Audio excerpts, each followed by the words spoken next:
আপনি কি আনঅফিশিয়ালি এমন একটি ফোন খুঁজতেছেন যা আপনার বাজেটের সাথে হুবহু মিল রাখবে? তাহলে presenting Oppo F31 Pro Plus 5G। So এই ফোনটির ওভারঅল এক্সপিরিয়েন্স কেমন হয় সেই সম্পর্কে জানাবো এই ভিডিওতে।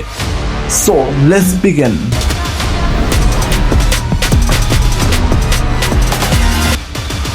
প্রথমে হাতে নিলে ফোনটি একদম প্রিমিয়াম ফিল পাবেন।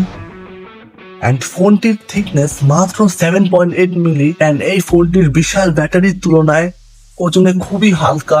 ফোনটির ওয়েট 198 গ্রাম অ্যান্ড এই ফোনটি রান করছে অ্যান্ড্রয়েড 15 অ্যান্ড সাথে করে ColorOS 15।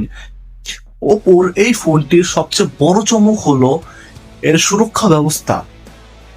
Damage proof armour body glass যা খুবই হেভি রয়েছে, মিলিটারি গ্রেড সার্টিফাইড, যে ফলে দৈনন্দিন কাজে ফোনটি হাত থেকে পড়ে গেলেও সহজে ভাঙবে না। দেন ফিজিক্যাল ওভারভিউতে আসি। ফোনটির রাইট সাইডে উপরের দিকে power button and volume button. এই ফোনটির উপরের সাইডে দুইটি নয়েজ ক্যান্সেলেশন মাইক এন্ড সাথে করে স্পিকার এন্ড নিচের সাইডে মাঝখানে টাইপ সি কেবল, একটু side and SIM ejector tool and আরেকটি স্পিকার। বেসিক্যালি এই ফোনটিতে ডুয়াল স্পিকার। দেন এই ফোনটির ডিসপ্লে সেকশনে আসি। এই ফোনটির ডিসপ্লে 6.8 ইঞ্চ যা full HD plus AMOLED display, সাথে করে 120 হার্জ রিফ্রেশ রেট, যা ভিডিও দেখা and cool multimedia user experience খুবই অসাম লাগবে। এই অ্যাপ সিরিজের ফোনের সবচেয়ে বড় পরিবর্তন হলো এর ফ্ল্যাট ডিসপ্লে। এখনকার ফ্ল্যাগশিপ ফোনগুলোতে ফ্ল্যাট ডিসপ্লে ইউজ করা হয়, সো ওপো এবার থেকে অ্যাপ সিরিজের ফ্ল্যাট ডিসপ্লে ইউজ করবে। এন্ড সাথে করে এই ফোনটির ব্রাইটনেস এখন বেড়ে দাঁড়িয়েছে 1600 নিট পিক ব্রাইটনেস পর্যন্ত, যা সরাসরি সূর্যের আলোয় ইজিলি ইউজ করতে পারবেন। দেন এই ফোনটির পারফরমেন্স সেকশনে আসি। ফোনটিতে ইউজ করা হয়েছে স্ন্যাপড্রাগন 7 Gen 3, মোটামুটি লেভেলের হেভি প্রসেসর, যা দৈনিক ব্যবহারের জন্য টুকটাক গেমিং ইজিলি খেলতে পারবেন। বাট হেভি গেম ট্রাই করলে এই প্রসেসরে প্রচুর ইম্প্যাক্ট পড়ে, দেখা যায় মধ্যে ফ্রেম ড্রপ বা ল্যাগ ইস্যু।